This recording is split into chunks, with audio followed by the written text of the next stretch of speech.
মানবিক দিক বিবেচনা করে ভাইটিকে ক্ষমা করে দিবেন সবাই। ভাইটি কি বলে শুনুন। আসলে আমার বিষয়টা নিয়ে আপনারা যে অনেক মাতামাতি করতেছেন, আমি প্রথমেই মাপ চাইনি প্রবাসী ভাইদের কাছে।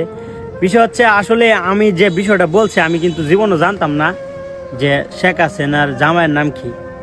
তো এই বিষয়টা আমারে একজন শিখাই দিছে, সাংবাদিক শিখাই দিছে।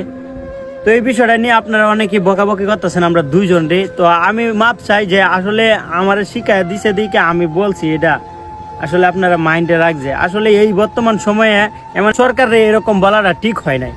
তো আমাকে সবাই কমা দৃষ্টিতে দেখবেন। আসলে অনেক মানুষে অনেক আমার খারাপ বলতেছে। তো আমি কিন্তু জানি না ভাই কিছু, আপনারা মনে করেন যে আমার চাইতে কিন্তু অনেক জ্ঞানী মানুষ আছে ভাই।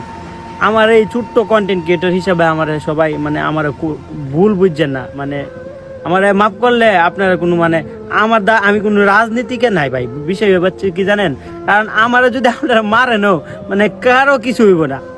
মানে আপনারা বলতে পারবেন না যে একটা রাজনৈতিক দল ডাইবে যাইব গা আমার মারলে, না এরকম কিছু না। দেখবেন রাস্তায় টুকাই হইরা তাই না, এরা যদি মরেও জায়গায় কোনো দাম নাই।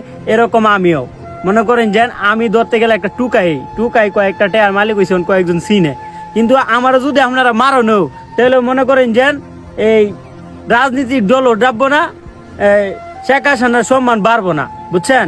তো এই দিন শেষে কি জানেন, আমার মায়ের মারলে মারতে সমস্যা নাই, আমি কি আমার মারলে থেকে চাই নাই। সবাই মাফ করে দিবেন আমারে। ভালো থাকবেন, আল্লাহ হাফেজ।